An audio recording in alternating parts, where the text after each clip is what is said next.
Alors, maintenant un autre cas, une personne qui voudrait aider une autre personne et donc elle demanderait une session d'hypnose régressive assistée pour l'autre personne, mais sans elle forcément être, impliquée, hein, sans, faire une session pour elle. Alors, ce serait pour différentes raisons. Soit alors je vais vous les énumérer, après on les verra un par un. Alors soit ça peut être, bah, comme tu l'as énoncé, une personne qui n'est pas capable de donner son consentement, donc ça peut être un coma, mais ça peut être aussi, l'incapacité mentale de donner son consentement. Ça peut être aussi une personne qui a été plus ou moins orientée, parce que c'est le conjoint, lui dit: «Tiens, va faire une session», voilà. Ou bien les enfants. On va commencer par, bah, le cas que tu as évoqué. Je trouvais que c'était un très bon exemple, Anne. Les personnes qui ne peuvent pas donner leur consentement, dans le physique, soit parce que, ben, elles ont une incapacité, physique de le faire, soit mentale. Alors moi, je repars un peu sur le dispositif, hein, de la session client et là, par exemple, pour moi, c'est le demandeur qui prend contact avec nous, qui est Mmh. dans la pièce. En tout cas qui vient, c'est le Qui vient. demandeur qui vient dans la pièce et ce qui se joue, là dans cet exemple-là, c'est-à-dire qu'il vient avec, 3 tonnes de pollution et je le vois en souffrance, se tordre de douleur, tu vois? Et quelque part, il est pas juste de d'aller, explorer ce qu'il y a à l'extérieur de la pièce tant que la personne demandeuse n'est pas dans la pièce, quelque part dans les mêmes énergies que le télépathe et l'opérateur et dans la Mmh. même posture. C'est-à-dire que tant qu'en lui, il y a des enjeux de souffrance, de colère, de réminiscence, enfin, toi, de traumatisme, tout ce qu'on veut qui viennent émerger de son champ d'information, c'est pas juste d'aller voir de sa demande une autre personne. Je vois que quand cette personne-là, elle rentre dans la pièce, et je la vois, alignée par rapport à sa demande, épurée, de tout ce qui se joue en elle. C'est-à-dire qu'elle se positionne, avec, un télépathe, un opérateur, enfin bon voilà, ça peut être plus ou enfin c'est l'idée, parce que ça pourrait être, aussi dans d'autres situations, hein. Comme ça, comme, 3 entités qui peuvent, observer ensemble, toi, dans la même posture. Là, ça se joue différemment pour la personne, par exemple, qui est dans le coma parce que les informations, qui vont être recueillies, tu le filtre que je voyais tout à l'heure des informations, est vraiment apaisé. Il y a plus aussi ce filtre émotionnel et du coup, ce qui va être demandé à être observé sera complètement différent et accueilli différemment que si la personne rentre, tordue de douleur dans ses souffrances et là, je vois que quand les 3 postures sont justes, on monte dans cette colonne de lumière et on est, en capacité, d'observer les choses sur des plans vraiment supérieurs et d'être comme ça, libéré, de tout le contexte, physique de la situation de la personne.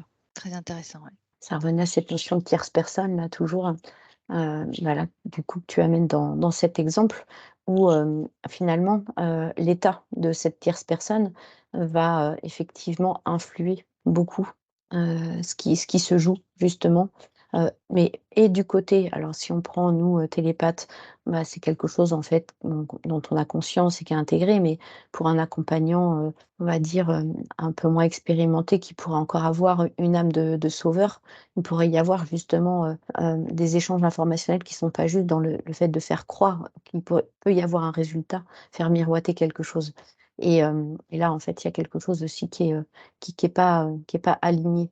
C'est aussi sur ce pan-là, finalement. Hem, Oui, mais ce qui est compliqué aussi, c'est, l'investissement, financier, dans le sens où, la personne qui veut aider, si elle investit financièrement, elle a envie d'avoir un résultat.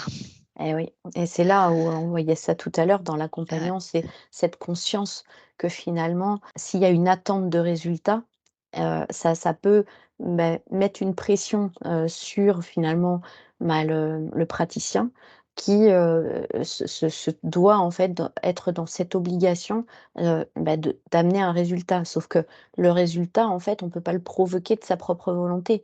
On peut ouais. pas, être garant en fait, d'un changement ou d'un résultat. Surtout que finalement, ça appartient justement à l'autre personne, donc Ouais, celle qui justement, est amenée à être observée par le biais de cette tierce et c'est ce qu'on voyait tout à l'heure, que cet être-là garde en fait la possibilité, de de choisir. choisir et ça, on peut pas, ce serait une prise de pouvoir en fait, totalement, désalignée en fait.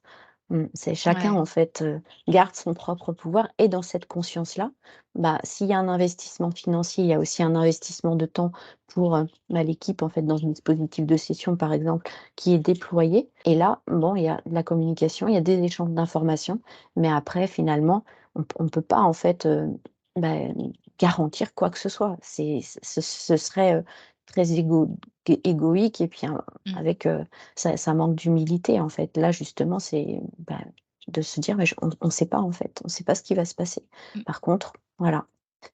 Est-ce que c'est la même chose pour une personne qui ne peut pas donner son accord, mentalement dû à une maladie mentale? Je pense peut-être à maladie d'Alzheimer, à maladie sénile, Alors dans la même chose, c'est par rapport à quel point? dans le sens, est-ce que c'est possible déjà de passer par une personne extérieure, mais avec les conditions telles que tu les as décrites? Quel type de processus s'engendre quand on fait une session de cette manière-là? Est-ce qu'il y a des conséquences, un impact sur des personnes dans cette situation? Alors là, j'ai un exemple, hein, d'Alzheimer. En fait, on peut pas généraliser, en fait, la question. C'est vraiment une Mmh. question d'individu. De toute façon, bon, je pense qu'on a bien observé que si la demande était dans une posture, hein, une attente de sauveur, voilà, on a bien observé que c'était Mmh. pas juste. Là, toi, je vois, une relation, une mère-fille et il y a comme si le fait qu'il y ait il y a une relation d'amour, donc entre les 2, il y a une connaissance de l'autre. Et c'est comme si le choix de la fille de venir consulter pour la mère était, dans la continuité, de ce qu'elle a vécu et de ce qu'elle connaît de sa mère et comme ça et c'est comme si ça lui tu vois, je vois un déploiement d'amour par rapport à l'autre et c'est comme si elle passait par un médiateur qui est la télépathie, l'opérateur pour, aider, la personne atteinte d'Alzheimer. Tu vois, en fait, c'est vraiment cette dimension d'amour, je sens, qui vient se déployer, qui s'est montrée en moi en premier. De toute façon, toujours l'apaisement nécessaire là pour la fille par rapport à c'est comme si en fait là, cette personne-là, elle n'était pas dans une attente de guérison, mais plutôt, une attente de déploiement, et d'accompagnement et il y a la notion de souffrance qui rentre. Quelque part comme si en tant qu'aidante, elle avait besoin d'entendre que sa mère ne souffre pas, par exemple. Toi, il y a ce besoin de cocon d'amour et d'être prête dans l'accompagnement de sa mère et de comprendre dans le subtil peut-être des choses. Mais en tout cas, elle est pas dans cette attente de guérison. Anne, tu as un exemple? Ouais, ouais. Alors, là, c'est un exemple avec une maman et un petit garçon, autiste, mais qui parfois, est dans des, accès de violence et comme si cette maman, en fait, elle ressent, la souffrance de son enfant et veut enfin, lui apporter finalement un apaisement ou en tout cas chercher à comprendre ce que lui vit. Comme la communication, finalement est très compliquée, comme si c'était finalement, un moyen en fait, un média de passer comme les messages, que pour elle, en fait, elle puisse, comprendre beaucoup plus finalement, le fonctionnement de son enfant, ce qu'il vit. Parce que là, il y a une forme de projection, mais ça résonne très fort aussi en elle, mais comme un acte d'amour de rentrer en lien, en communication et avec, des informations plus subtiles, justement, c'est comme si ça l'aidait en fait à comprendre aussi, voilà, ce que lui vit, ressent ou, comment il perçoit le monde, pour pouvoir adapter justement, son environnement, pour pouvoir, voilà, lui proposer, peut-être quelque chose de plus adéquat et là aussi je sens vraiment un acte d'amour, en fait. C'est d'une énorme puissance, enfin Ouais. je dois avoir la même et en fait, je vois alors, là, avec l'exemple des enfants que ça enfin, par rapport à ta question, il y a quelque chose de différent, mais en fait, je vois comme si, des choix d'incarnation, des 2. Mmh. Hem, C'est il y ça. avait, heu, enfin, je sais pas si c'est une programmation, mais en tout cas, il y avait quelque chose dans leur choix d'incarnation de cette rencontre-là, dans cette situation-là, mais qui justement, du fait de la difficulté, crée comme ça une explosion, d'amour et de Mmh. lumière et qui permettait, toi, je vois comme ça remonte et ça nettoie, beaucoup de choses chez les 2 et que, vraiment sur les parties hautes et les parties supérieures, tout ça, il y a une énorme harmonie et c'est comme si pouf pouf, ça se jouait vraiment sur tous les plans subtils Mmh. et que si c'est mère-enfant, que la maman ait accès à cette information déjà à elle, tu vois, qu'elle s'y intéresse, ça lui ouvre un champ de conscience énorme et du coup, ça permet comme ça de redescendre, cette énergie d'amour et apaiser, beaucoup de souffrance. On est vraiment sur la notion de souffrance, de ce que vivent les personnes, hein, et ça vient apaiser beaucoup de souffrance, mais et chez la maman et chez l'enfant Ouais. qui, quelque part, isolé, de par son autisme dans le physique, d'être vu et rencontré sur des plans subtils, ça lui amène énormément d'apaisement. Ouais. Ouais. Ça fait grandir tout le monde, hein. En Mmh. réalité, c'est vraiment, C'est beau. une expérience, évidemment très challengeante, mais en même temps derrière, tout ce que ça déploie et en fait ça reconnecte vraiment en fait à cet amour, essentiel, absolu en fait, inconditionnel. Mmh. Et et ça c'est waouh! Mmh. Mmh. Ouais, et c'est drôle parce que du cas que j'observais moi là, on est sur une relation mère-enfant, mais moi, finalement, enfin, un en début de vie, et Mmh. l'autre, tu vois, en Mmh mh. fin de vie, hem et ça je voyais aussi ce déploiement-là, mais tu vois, il y a quelque chose d'inversé et pour, la personne aidante, Mmh. ça lui permet comme un reset pas un reset, un nettoyage de toute, de plein de mémoires, et alors de traumatisme ou de stress, liés à sa relation avec, sa mère, sa famille, enfin toi de tout son passé et d'être dans cette démarche-là de compréhension subtile et spirituelle de ce qui se passe pour elle, pour sa mère et tout ça. Ça fait vraiment un énorme nettoyage et du coup, bah, tout ce qu'elle nettoie pour elle, ben, ça aide la maman, enfin, toi, tous les liens dissous, ça dissout pour les 2. Ouais. Mmh. Ouais, c'est intéressant. C'est comme si j'observais qu'il y avait, la part physique, enfin et tout le champ mémoriel et que, en fait, il y a comme une autre partie qui est dissociée. Enfin, comme si au niveau du cerveau, en fait, la conscience, en fait et le cerveau étaient, comme déconnectés.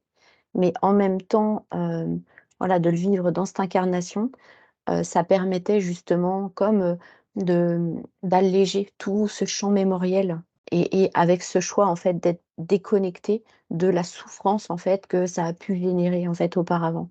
Et là, c'est comme si c'était vécu dans un autre espace, où seul, on va dire, presque, enfin, la conscience, en fait et l'amour existent. Ah, c'est Intéressant à observer ça. Ouais. ouais, ouais, c'est beau, hein.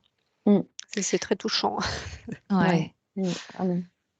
Alors, bah, restons sur les enfants. Une maman qui voudrait aider son enfant qui n'est pas bien, alors pas forcément, autiste, hein, mais qui vit une période difficile, ça peut être, vraiment de par, bah, les épreuves, hein, de la vie, ça peut être aussi l'adolescence, ça peut être aussi, voilà, des moments, difficiles, des blessures. On ne fait pas de session, pour les enfants directement. Est-ce qu'il y aurait une manière, de pouvoir, aider cette maman qui voudrait, que son enfant aille mieux? Non, parce que j'ai un cas un peu lourd. Après, je pense qu'il faut déployer l'information. Hem, donc il y a pas de handicap, ni voilà, c'est Mmh. comme tu dis, hein, c'est pas de l'autisme, mais c'est une maman, qui voit son enfant, aller mal d'un coup, Mmh. une petite fille de 5 ans et là, moi, de ce que j'observe donc en visu, il y a eu, une agression, chez l'enfant, une agression sexuelle. Mmh. Et en fait, c'est comme si la maman était observatrice de ça et qu'elle ne comprenait pas ce qui se passait pour son enfant. Elle a pas l'information, de ce qui s'est passé pour son enfant. En fait, je vois que quand c'est vraiment sur la relation, parent-enfant, il y a quand même une sphère énergétique assez commune, Mmh. par rapport à une demande de quelqu'un qui est vraiment extérieur à la famille. Ouais. Il y a comme si, la maman était dans ces moments-là et le papa, je sais pas pourquoi on parle que des mamans, mais il y a aussi les papas, hem et tu es garant de la sécurité, énergétique de l'enfant et toi de la famille et comme si, d'observer, son enfant d'un coup qui dans le physique décline, mais qui vient faire comme tu vois, un trou, dans la sphère énergétique de la famille. Il y avait quelque chose de juste d'amener pour la maman, de poser la question de: «Qu'est-ce qui se passe pour mon enfant?» et quelque part pour qu'elle, en tant que mère, puisse aider, son enfant parce que, ça c'est voilà, il est, sous sa protection. Là, on est sur un plan je suis pas sur les lectures, verticales. Ouais, et concrètement donc comment ça peut se dérouler, cet accompagnement? Alors je parle toujours en relation avec une session, hein, hypnose régressive assistée. En fait, ce que j'observe, c'est que le traumatisme subi par l'enfant est visible dans le champ informationnel de la personne qui te pose la question. Donc, si la maman demande à ce que ce soit observé et que ce soit vu, et ben, c'est parce qu'il y a une empreinte, traumatique dans le champ d'information de la maman et donc l'observation, par le champ d'information de la maman permet, à elle, déjà de se rééquilibrer. C'est comme si le traumatisme vécu dans l'enfant, même s'il est pas su par l'enfant, fait une explosion comme ça, tu vois? Ouais, Donc ça lui permet, elle, déjà, de retrouver son équilibre à elle, d'observer ça pour pouvoir après pouvoir, aider l'enfant. et ça sous-entend de toute façon une première session du parent, c'est ça? Ouais. Déjà pour nettoyer et pour qu'elle soit en capacité d'accueillir, les informations pour son enfant? Ouais. Anne? Oui, oui, alors bon, ça correspond, à ce que j'observais, Mmh. avec cette notion justement de plan informationnel commun et là, ça me montrait l'exemple, de parents qui, finalement, sont challengés, en fait, avec un enfant qui est inadapté à l'école et ça vient vraiment bousculer, en fait, toute la sphère familiale et bah, ça impacte beaucoup les parents, souvent plus un que l'autre, en fait, en tout cas d'un point de vue émotionnel et c'est comme si la souffrance, en fait, de son enfant, le fait de sentir que c'était inadapté, ça révèle aussi comme une forme de projection, en fait, du parent sur l'enfant, comme si à travers l'enfant, en fait, ça lui ramenait, en fait, à ce que lui avait déjà vécu et ça réveille finalement comme une forme de traumatisme ou du coup, que le parent, en fait, justement, concerné, vienne en session.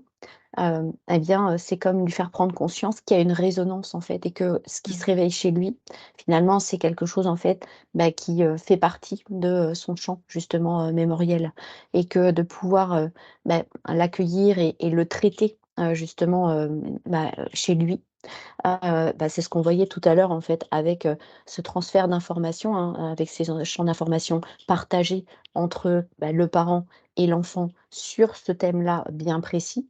Eh bien, quand c'est, apaisé ou, voilà, libéré, en fait, du champ mémoriel, par exemple, du parent concerné, ah bah, automatiquement, les informations sont comme transmises, en fait, à l'enfant et c'est un moyen d'aider son enfant, c'est en fait, de s'aider soi-même, en fait, par rapport à ce que ça réveille, en fait, de cette situation. Ce qui est, beau aussi dans ce que je vois là, c'est comme si l'enfant finalement, permet, en fait, donc à travers ce qu'il est en train de vivre, d'éclairer, en fait, la conscience, en fait, de ses parents et que ça permet à tout le monde de grandir, en fait, à travers cette, épreuve, en fait, en tout cas, bah, cette expérience, challengeante, et difficile et douloureuse.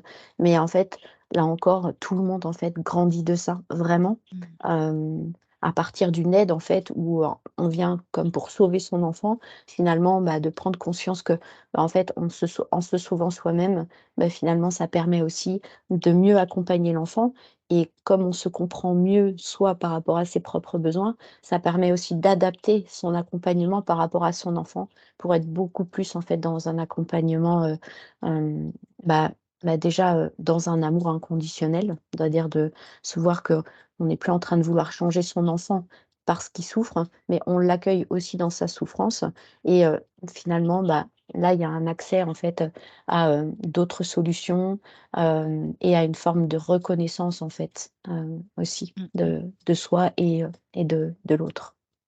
J'ai eu une demande récemment d'une maman qui s'inquiétait pour, son fils qui devenait agressif, envers, sa sœur. Est-ce que là, c'est, la même situation, enfin ou du moins le même déroulement, le même processus, que l'on pourrait proposer. Ouais. Alors moi, ça me dit sur un certain plan, oui, en fait. Après, là où ça peut différer, c'est dans la manifestation. C'est-à-dire que finalement, là, ça se passe dans la fratrie. Peut-être que justement cette maman, ça réveille, aussi, une relation, peut-être conflictuelle en fait qu'elle a pu avoir avec, un frère ou une sœur ou un parent. Mais, finalement la représentation, c'est juste un moyen en fait, un support de, de réveiller en fait, le parent. Ouais, de dire: «Là, il y a quelque chose en fait Ouais, qui est pas juste en fait». Mmh. Ouais, d'accord. là, on est sur en plus une observation, enfin, un système familial. Mmh. Il y a vraiment la posture et l'attente du client qui est importante et qu'elle soit en capacité, d'entendre, tout ce qu'on vient de formuler, qui va faire que ça va aider ou pas. Parce que choisir de faire une session pour l'enfant en pensant que la problématique c'est lui, déjà c'est pas une posture de recherche de compréhension, du système familial et de tous les enjeux qui se jouent et qui, peut-être cet enfant est le fusible de beaucoup de mémoires ou de crispations ou autres. Et vraiment il faut que le client soit dans cette conscience-là et de compréhension de, ben, toute la complexité de ce qu'on observe en télépathie, enfin, et de ce qu'est la vie. Parce que si la seule demande, c'est de se dire que le problème est l'enfant, c'est pas juste, en fait, Mmh. Ouais, d'aller observer juste cette réponse-là. Parce que, je vois, si tu me demandais d'observer un enfant en colère, je pourrais, te décrire, ce qui se joue pour lui, mais pourquoi ça se joue pour lui, il faut ouais. dézoomer sur le système familial. On n'est Mmh. plus dans la stigmatisation et croire que en fait, parce que ça se manifeste à travers, l'enfant, en fait, c'est lui qui en est la cause et c'est ça, hein, qui est intéressant à observer, justement dans cette notion de systémie et de résonance, et de projection. Là, on est, dans une forme de jeu, en fait et d'attente que tout se règle, mais, de sortir de ça et d'être dans une conscience un peu plus, élargie, ça permet justement, de réaccueillir, réintégrer aussi dans le système, chacun tel qu'il est et comment en fait il vit la situation et là, bah, f effectivement ça peut débloquer les choses. Mmh. OK, bien. Alors, on va sortir du thème des enfants et je voudrais que vous regardiez une personne qui voudrait aider une autre personne diagnostiquée d'une maladie mentale. Alors moi, je vois un exemple d'une personne, adulte qui bascule dans la démence et qui bascule tellement, elle n'est plus reconnue par son environnement. Alors, après observer, hein, s'il y a, dans la notion de démence, voilà, d'autres énergies ou pas, ou je sais pas, j'observe pas ça. J'observe ce changement-là Oui. et du coup son changement de vibration, son changement de personnalité. C'est comme, c'est que je vois en fait tous les gens autour d'elle, tout son cercle, hein, familial. Je les vois tous en panique et un peu, tu sais, comme, vraiment panique, courir dans tous les sens, chercher de l'aide, tu vois? Comme si tu entends une alarme et tout le monde part partout, quoi. Il y a pas de, enfin, un instinct primaire, quoi, de peur et d'incompréhension parce qu'en fait, ben, il y a ce changement de vibration complet qui vient déséquilibrer tout le monde. Donc si tu veux, le premier truc, c'est vraiment la peur, qui Ouais, sort et d'accord. et et des demandes par la peur. Donc peur, D'accord. panique et la réflexion, ce serait presque la même chose que si on enlevait un enfant dans une famille, quand un enfant était enlevé. Il y a une absence, qui était là, remplacée par autre chose, enfin, toi, d'un point de vue subtil. D'accord. L'exemple que ça m'a montré, alors je c'est, la schizophrénie, comme si, ça mettait, la famille dans une interrogation. C'est-à-dire que en fait, on se demande si c'est, une maladie mentale ou si ça peut aussi avoir attrait à, on va dire des symptômes, mais qui seraient plus reliés en fait, au spirituel. Comme si d'un côté finalement tu as la camisole, chimique, tu as l'enfermement, tu as voilà Mmh. et que ça se propose éventuellement une autre voie d'exploration qui pourrait en fait éclairer par le biais justement peut-être, enfin voilà d'une session. En tout cas, c'est forcément, il y a une recherche, hein, de solutions et il y a surtout, en fait, cette peur que cette personne en fait, qui est schizophrène soit, enfermée dans des camisoles chimiques et tout simplement dans un institut. Et donc de trouver des solutions comme ça alternatives, mais en même temps, il y a la volonté en fait de protection, de se protéger soi et de protéger l'autre. Donc là, c'est un cas particulier parce qu'il y a une forme de dilemme, mais en fait, ce dilemme, en fait, pousse, aussi, les aidants ou accompagnants ou la famille, en fait, peut-être à explorer, en fait, autre chose, d'autres Mmh. solutions Ouais. que celles qui sont proposées, en fait, habituellement, mmh, par la médecine traditionnelle. Ouais. Ouais. Ouais, c'est ce que je vois en fait. C'est comme si, cette personne enfin je vois quelque chose vraiment, d'un impact évidemment individuel pour la personne qui est dans enfin, cet état, mais l'impact de tous les autres. Et toi après Mmh. l'agitation, il y a un moment, toi ça se pose et la première chose, toi, qui est amené à faire, c'est comme si c'était un peu comme on dit tout à l'heure, mais bon, de façon différente, hem, un amplificateur, individuel sur tous les autres qui sont autour, de la personne, d'aller s'observer déjà eux, de qu'est-ce qui a remis aussi violemment en eux, dans l'événement. Enfin, d'en voir, ce changement, hein, une crise de psychotique ou voilà une personne d'un coup qu'on ne reconnaît plus et c'est après il y a vraiment cette je sais pas, je vois une notion de collectif d'aidants, enfin de toute casquette, hein, famille, aidants, pro, amis, tout ça et je vois, enfin en tout cas dans le cas qui me montrait que cette déflagration pour une personne là qui vient perturber tout le monde, invite tous les autres à se recentrer et à créer comme ça une énergie de groupe, à se fédérer, il y a un travail sur le collectif qui est hyper important quand des événements comme ça arrivent et Cohésion. j'avais du coup, la même chose que ce que disait Anne, c'est après, c'est la recherche de comment aider et sur quel plan et comme si le chemin de chacun la situation amener chacun à aller explorer, de nouvelles, possibilités alors là, on peut être sur des nouvelles thérapies, enfin autre chose pour venir en aide, à la personne aimée que l'on voit en souffrance, changer ou en crise. D'accord. Et donc si, une personne qui veut aider cette personne malade, vient pour faire une session, qu'est-ce qu'on pourrait mettre en place? Comment ça pourrait se dérouler? Est-ce que c'est possible déjà? Alors Est-ce que ça ben, est-ce que tu pars du principe qu'il y a zéro consentement possible? Par ouais, exemple, une personne schizophrène pourrait donner un consentement. Là, il y a 0 consentement. on va considérer qu'il y a zéro consentement, ouais. Sur un certain plan. Oui, Voilà, enfin, sur on va le dire, plan verbal, physique, Voilà, une verbal, personne d'accord. physique voilà. verbalement.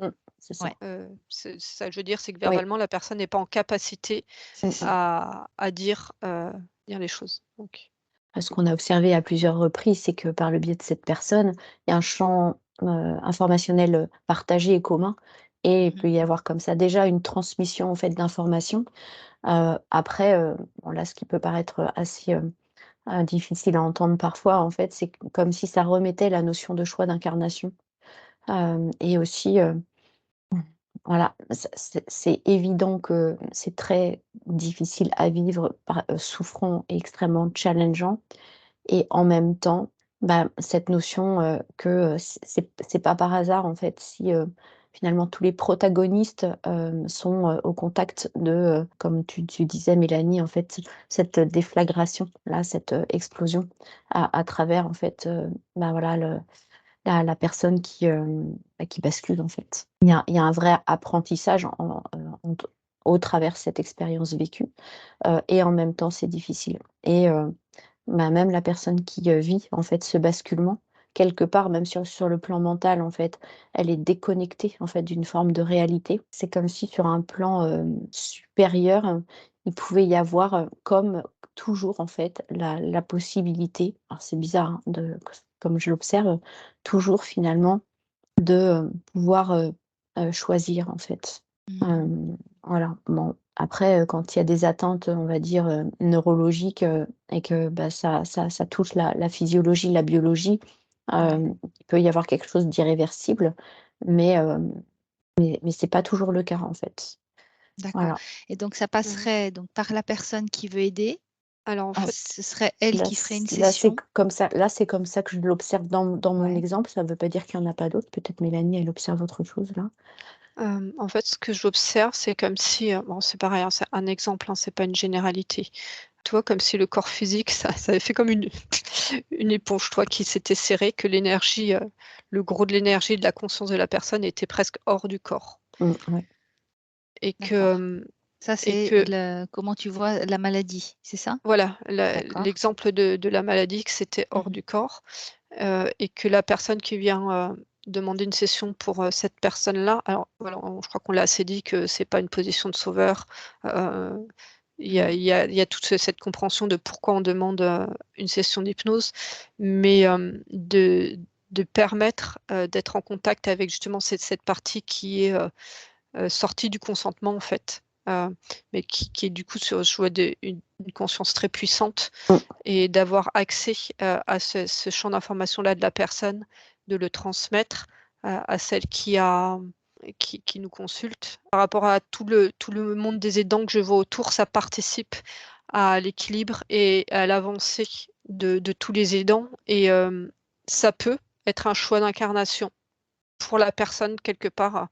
Bon, ça a été un peu violent, mais sacrifié, enfin, toi, que je Oui. vois au milieu comme ça, comme le détonateur, Mm. de, de vivre ça pour comme démultiplier son potentiel d'essence pour aller aider, faire grandir, faire avancer, faire l'expérience de tous ceux qui sont autour. Donc ça Ouais, peut, hein, c'est d'accord. pas, hein, Ouais, mais en tout c'est cas, l'exemple qui est montré. ouais. En Donc tout cas, je vois vraiment comme ça un mécanisme avec vraiment beaucoup de monde, comme une sortie de corps, même si le corps est encore vivant, et sur un autre plan, cette énergie de cette personne-là qui vient rentrer en communication et permettre ce qu'on observait en début d'explo, ce qu'on voyait sur les parties très supérieures, permettre un équilibrage. Enfin, il y a plein de choses qui se passent et qui sont déversées autour, qui sont reversées plutôt autour de toutes les personnes qui entourent la personne en souffrance. et donc ça sous-entend que la personne qui vient faire la session soit déjà, libre de, on va dire, au niveau énergétique, et elle ait déjà fait un nettoyage, c'est ça? Ouais. Au Ouais, lien parce qu'elle que peut entretenir, c'est comme si il fallait qu'elle, enfin c'est l'idéal, qu'elle ait compris quelque part pour elle-même toute la complexité des choix d'incarnation, C'est de ça. cette spiritualité, de ce qu'on transmet pour pouvoir comprendre ce qui est observé de l'autre. Ouais, c'est exactement ce que ça me montrait. En fait, là, depuis tout à l'heure, ça me parle vraiment d'évolution de conscience. C'est-à-dire que sur le plan d'accord. terrestre, c'est quelque chose en fait qui est extrêmement challengeant, mais c'est comme si finalement la souffrance était un moyen de transcendance, était vraiment en fait un moyen d'évolution, en fait, d'élever sa conscience pour s'amener en fait à observer les choses sous un autre angle. Et que, bah, du coup, là, de conscience à conscience, en fait, bah, ça communique autrement et c'est comme si ça permettait aussi, alors c'est marrant parce que ça me le montre avec, bah, là, c'est l'exemple que j'avais tout à l'heure où, bon, ça rejoint, hein, les cas un peu comme je voyais, Alzheimer, l'autisme, où il y a comme un décalage de la conscience, en fait, comme une presque déconnexion, hem, de la partie physique. Mais en même temps, c'est comme si aussi, ces consciences-là peuvent en fait communiquer aussi aux parties physiques de manière informationnelle, justement cette notion en fait, de entre guillemets, «spiritualité». Cette Mmh. notion de vision beaucoup plus globale, du Ouais, sens de la vie en fait, et en fait en ça, heu, ça permet vraiment en fait de faire grandir ouais. les consciences. Ouais. Ouais. Et là, ce que j'observe là dans le cas donc de démence, mais vraiment de démence où la personne n'est plus reconnue, hem, on peut observer, cette sortie, enfin, toi, je vois vraiment ça, son énergie à elle, son essence au-dessus comme ça, pas très loin, mais au-dessus, et donc le corps vide, hem, de son énergie vient prendre place, une autre énergie beaucoup plus sombre, Mmh. et en fait, ça montre que, les personnes autour, si elles restent, fixées en combat, avec cette énergie qui prend place, ça ne fait que en fait, c'est de la place à la souffrance. C'est vraiment le mot souffrance qui ressort. Mmh. C'est-à-dire que cette énergie qui prend place vient être là pour mettre en souffrance, les cœurs et toutes, parce qu'elle profite, hein, de ce champ d'ouverture de cœur qui est en place dans ce réseau-là, Mmh. vient D'accord. mettre, en écho comme ça, la souffrance et fait un amplificateur de souffrance sur les personnes qui sont sur ce point d'observation.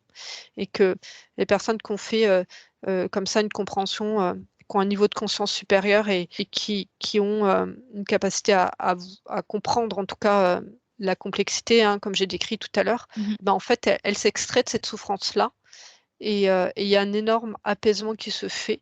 C'est pas un déni, hein, de s'extraire de la souffrance et du coup d'accueillir l'expérience telle que ça lui est Ouais. proposé. Ouais, c'est ça. C'est là où, ça me montrait que finalement la conscience de l'être, enfin donc l'être finalement qui était cet humain, hein, dans cette enveloppe et en fait que maintenant du coup cette enveloppe vide a été comme remplacée par une énergie Mmh. plus sombre. C'est comme à un moment en fait, comme de ne plus s'adresser finalement à cette enveloppe, de ne Mmh. plus s'adresser Ouais.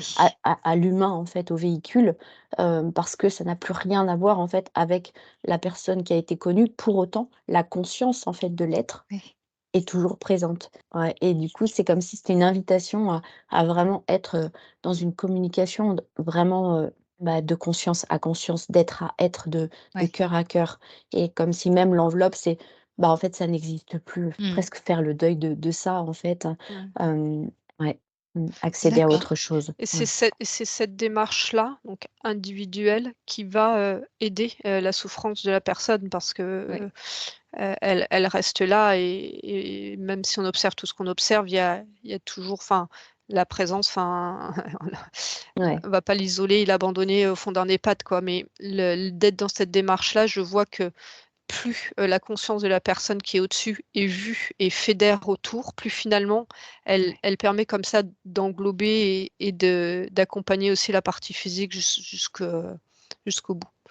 Mmh. Si on reste sur, le plan horizontal de cette souffrance et de rentrer en communication avec la démence, ça en fait ça s'entretient. Ce Ouais. ouais, désespoir, démence, enfin toutes ces des énergies très, très souffrantes et basses. D'accord. Et bah, c'est un sacré travail quoi, hein, ouais. et les personnes qui arrivent à faire ça, enfin, c'est un sacré apprentissage, hein, c'est Et en même temps, c'est pas par hasard. Souvent, ouais, ouais. ce sont les Mmh. personnes qui ont le potentiel et les ressources, en fait, et Ouais, qui finalement, bah, c'est comme si la personne s'invitait elle-même à réveiller vraiment son plein potentiel au travers de cette expérience, en fait, qu'elle s'est proposée. Même si, ça reste effectivement très souffrant et très, très violent. Mais néanmoins, bah, il y a quelque chose qui émerge, en fait, de ça. Vraiment une grande puissance, en fait, qui émerge. Ouais et puis finalement, le seul entre guillemets «résultat» que l'on pourrait attendre, c'est de permettre, de faire grandir les consciences Et ouais, et c'est dans tous les cas, exactement ça. finalement, ce qu'on a vu ouais. Bien. Une dernière situation, on va dire, plus légère. Ce serait une personne qui fait donc une session, mais qui a été, poussée, on va dire, par, un proche et il va faire cette session sans être forcément au courant de ce qui peut se passer, sans forcément, savoir, et bah, qu'est-ce qu'il va, vivre pendant cette session. Il veut le faire pour, faire plaisir parce que l'autre personne l'a poussé, voilà. Alors, ce que je voudrais voir, c'est le processus durant cette session. Est-ce qu'il y a, voilà, un impact, sur quel niveau? alors, bon, enfin moi je c'est comme si c'était il y avait plein de possibilités en Bah, fonction de oui. chaque Mmh. personne Ouais, bien et sûr. à partir du moment où la personne va quand même s'asseoir et mettre un casque sur la tête et parler avec des gens, bon, il y a quand même une part de consentement, même s'il y a beaucoup de doutes et d'autres choses qui viennent, bloquer dans le mental et le champ émotionnel, mais c'est comme s'il y avait déjà, des petits trous, de possibilités et je vois par exemple, bah, là un exemple où la partie physique, elle sait pas, qu'est-ce qu'elle fout là, mais que toutes les parties au-dessus, elles savent très bien, D'accord. ce qu'elle fait là et c'est-à-dire que la personne physique, elle ne sait pas ce qu'elle fout là, en fait, c'est porté par le truc, mais tout, est aligné, dans l'énergie pour qu'il y ait, cet éveil, heu et là, je vois un vrai éveil quoi, que la personne, elle enfin, je vais pas dire qu'elle est en état de choc, d'éveil, qu'elle Mmh. prend, Ouais, tout ouais. comme ça d'un coup, tout ce champ d'informations, tout ça d'un coup. Voilà, Mais si ça, vous avez c'est un exemple. ouais, Ouais, elle a d'autres répondu exemples à justement. l'appel parce que Oui. quelque part, en plus intérieurement, même s'il y avait, finalement une forme de scepticisme, il y a des prédispositions, comme si elle s'est laissée porter, mais d enfin, il y avait pas de frein intérieur et son champ de croyance finalement, bon et c'était plutôt une forme de je sais pas, j'y vais, mais une forme d'ouverture même s'il y a du doute là, à contrario, bah, peut-être d'un exemple où, là, moi, je vois un homme, il se demande vraiment ce qu'il fout là, un peu bourru et il dit: «Ouais, enfin, en plus, limite, c'est ma femme qui m'a branché l'ordinateur, qui m'a mis les écouteurs, sur, les oreilles. Elle m'a prévenu il y a 5 minutes que j'avais une session». Mais alors là, comment dire? Non seulement il m'a dit Contre-productif. ah bah, là, c'est une perte de temps totale parce que, bah, en plus, voilà, il y a un champ de croyance où, C'est on est ça, oui. dans quelque chose de très, terre à terre, très, il y a pas forcément de vision très spirituelle. C'est comme ça et la vie, c'est le début, la mort, c'est la fin, il y a plus rien après. Enfin, on est dans quelque chose de très, Et est-ce que le télépathe peut avoir accès aux informations dans ce cas-là? Ça doit ramer, oui. bah, ça va le ramener sur un plan très, très dense. En tout cas, ça peut capter des informations, mais en fait, ce que ça me montre, c'est que ça va l'amener comme, tu sais, dans une forme de ouais, enfin, c'est très plafonné, en fait, Et même de si ouais et tu as dit que justement si on allait voir les parties très supérieures, ah oui, mais là, là il y en a pas? bah, en fait, Non, c'est c'est comme pas qu'il y en si, a en pas, fait, mais ouais, c'est là, mais c'est comme si c'est pas connecté. Enfin, c'est, ouais, ouais. Oui, donc Ça le l'énergie travail ne peut globale pas de se la faire. séance décolle pas en fait, hein, bah, ouais, ça la reste vaisseau très, décolle pas. très, très, très dense. Moi, j'ai eu le cas d'une personne qui avait beaucoup de croyances, très ancrées dans la religion et on s'est demandé, voilà, s'il y avait eu un impact, une ouverture. Ouais, on voit bien le champ de croyance, hein, c'est quand même, enfin, on l'a vu depuis le début, ça se joue quand même beaucoup ici, hein et bah, moins il y en a. Là, de ce que j'observais par rapport à la croyance, c'est-à-dire que aussi la personne, en fait, qui a beaucoup de croyances, ça veut dire qu'elle est aussi plutôt assez, perméable, justement aussi dans ce sens-là et de se laisser influencer quelque part. Et du coup, ça ouvre un champ, enfin, à travers une faille, on pourrait voir ça comme ça, en fait, ça ouvre quand même un champ, pour, accueillir des informations et du coup, bah, enfin, après, elles sont traitées ces informations d'une façon ou d'une autre, mais ça peut, clac, allumer des petites lumières, en fait, justement, pour permettre d'observer les choses sous un autre angle. Et bah, de cette notion justement de religion, en fait, ça peut largement faire le pont avec la notion de Ouais, spiritualité c'est aussi ça, oui. et du coup, clac, clac, clac, comme si ça allume comme ça des petites lumières par, bah, juste cette phase de: il y a une forme de OK, d'influence, assez facile, parce que je peux croire en fait assez facilement donc que peut-être en ma religion, mais en même temps, bah, voilà, si ça s'inscrit dans un champ comme ça qui peut me faire évoluer spirituellement, ah bah, ça peut être un point d'entrée, en fait. Oui, c'est ce qu'on a vu. On dit souvent que les croyances sont des paliers, Ouais, des marches qui nous permettent de passer à un autre, peut-être, à un autre niveau et ensuite se débarrasser de c'est ces ça. croyances, peut-être en en avoir d'autres, mais pour continuer à évoluer comme ça. Ouais. Ouais, Ouais, ça me montre vraiment, enfin, soit pour nous, des choses qu'on savait déjà, mais qui nous est remontré, c'est que ce qu'on fait, on le fait d'un point de vue individuel avec un client, mais il y a des choses beaucoup plus grandes que nous qui nous dépassent, qui se jouent dans l'ensemble de ce qui est fait, par le collectif, par les gens formés par le collectif, par ceux qu'on ne connaît pas. Heu, Tu vois, c'est vraiment un travail de fourmi, mais qui vient comme ça poser des graines sur plein, Mmh. plein de champs, Ah figés, ouais. sans voilà, sans stigmatiser, une croyance, particulière, mais tous ces champs figés et ça vient comme ça faire, même si c'est le colibri, ouais, c'est exactement voilà, l'image que j'avais, ça c'est la part ouais. du colibri, Mmh. hein, c'est tout à fait Ah ça, ouais. hein. Bien, dernière, info Quoi qu'il totem. se passe en session avec le client, faut s'enlever de tout doute de ce que ça a apporté, sur un plan ou un autre. Donc si ça Mmh. apporte rien sur un plan, individuel, ça apporte sur un plan collectif ou beaucoup plus large de voilà, de l'expérience qu'on a vécue nous, avec le chat là. C'est le nom du gars, Mmh. qui nous ouais, ça de toute façon ça apporte et ça fait avancer quoi. Ouais. Ouais, ouais, c'est ça et puis, même sur le plan individuel, en fait, on pourrait voir ça, ça fait pas évoluer, il semblerait peut-être du point de vue physique, ou de la on va dire, voilà, de la conscience, en fait, de l'humain. Mais ça veut pas dire que sur le plan, justement, de la conscience de l'être, de l'individu, en fait, ça évolue pas. Bien sûr, ouais. Et du coup, bah et d'où, en fait, après, voilà, la connexion justement, à cette notion de conscience collective et de continuer Mmh, à participer à cette évolution permanente, quoi.